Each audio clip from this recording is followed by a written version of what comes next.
Hello, आपण पुन्हा एकदा भेटतो आहोत. Sensory integration therapy, ADHD, autism, down syndrome किंवा इतर कुठल्याही प्रकारातलं मूल जर असेल तर त्यांना सेन्सरी इंटिग्रेशन थेरपी का आवश्यक आहे हे आपण बघितलं होतं. आता आपण टाईप्स ऑफ सेन्सरीचे बघूयात. सेन्सरीचे प्रकार किती आहेत हे बघूयात. आपण मागे तसं एका व्हिडिओमध्ये डिटेलमध्ये प्रकार सगळे बघितलेले आहेत. आपण थोडक्यात जाणून घेऊयात की सेन्सरीचे प्रकार किती आहेत आणि सेन्सरी इंटिग्रेशन हे का गरजेचं आहे. सेन्सरी इंटिग्रेशन हे आपल्या लर्निंग प्रोसेससाठी गरजेचं आहे.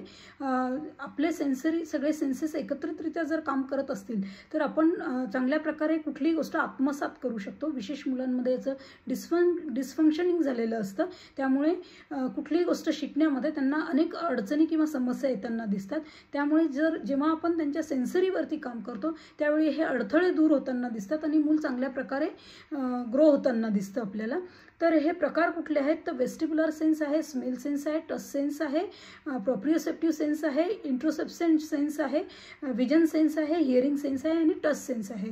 असे टोटल आपण 7-8 प्रकार बघितलेले आहेत आणि डिटेलमध्ये याचा व्हिडिओसुद्धा आपण मागे बनवलेला आहे. तर हा व्हिडिओ जर तुम्ही पहिल्यांदा बघत असाल तर ते मागचे पण व्हिडिओ बघा, म्हणजे अजून तुम्हाला बाकीची माहिती मिळेल. आपण थांबूया. धन्यवाद.